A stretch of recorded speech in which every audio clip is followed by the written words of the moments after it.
In 1940, Nazi Germany looked unstoppable. Poland collapsed in weeks. France fell in just 6. German troops marched through cities that had not been conquered in generations. To the world, it looked like total victory. But behind the parades and propaganda, Germany was already losing the war. Not because of one battle, not because of one enemy, but because the war Germany was fighting was larger than the war it was prepared to sustain.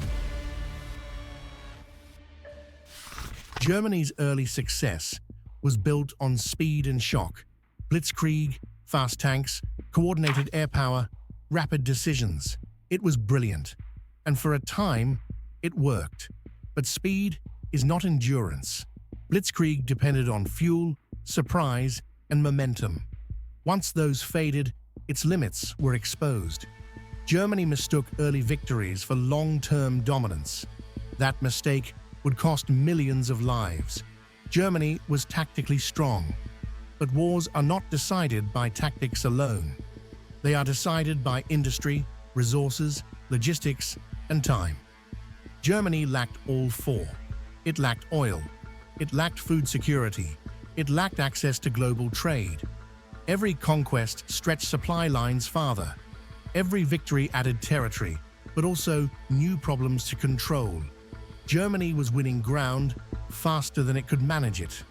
The weakness showed in logistics. German tanks terrified Europe. But tanks do not run on fear.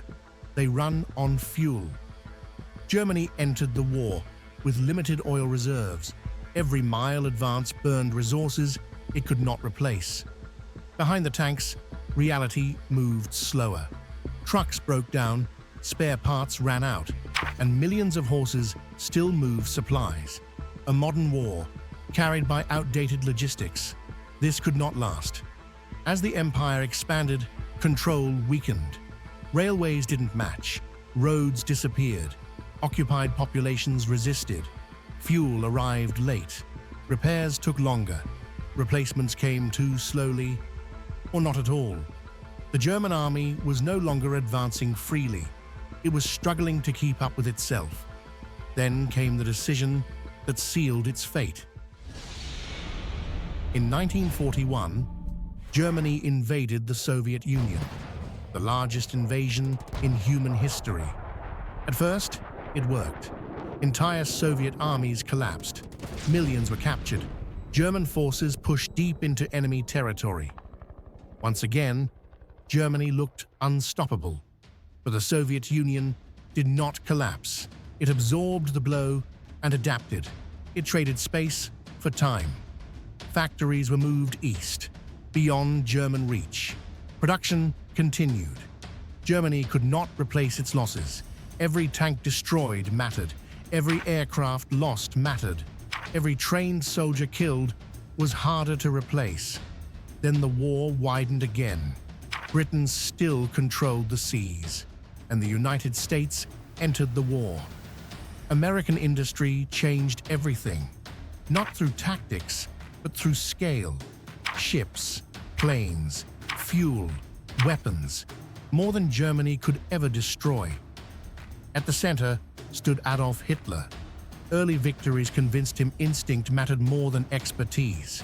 He ignored generals, dismissed warnings, refused retreats. To Hitler, retreat meant weakness. Holding ground at any cost became policy. This belief destroyed armies. Nowhere was this clearer than Stalingrad. German forces were exhausted, undersupplied, freezing. Commanders asked to withdraw. Hitler refused. When Soviet forces surrounded the Sixth Army, escape was still possible. Briefly, Hitler ordered them to stay.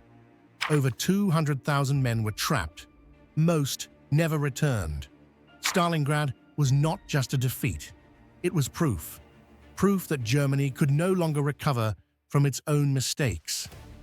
By 1943, Germany was fighting a war of attrition. The worst kind of war. Attrition favors numbers, industry, and time. Germany had none of these advantages. Every month weakened Germany further. Every month strengthened its enemies. Bombing intensified, factories burned, fuel plants were destroyed, railways shattered. Germany tried to defend its cities and supply its armies at the same time. It failed. By 1944, fuel shortages grounded aircraft. Tanks sat idle. Soldiers went into battle with minimal training. The war was already lost, long before Berlin fell. Germany did not lose because its soldiers lacked courage. They fought hard. Germany lost because it confused speed with sustainability, victory with security, ideology with reality. Wars are not won by momentum. They are won by endurance. Germany won battles. It won territory. It won headlines. But behind the scenes, it was losing the only war that mattered, the war against time, resources, and reality. When Berlin finally fell, the defeat was not sudden. It was the end of a collapse that began years earlier. Germany did not lose the war at the end. It lost it the moment it believed early victories meant it could never be beaten.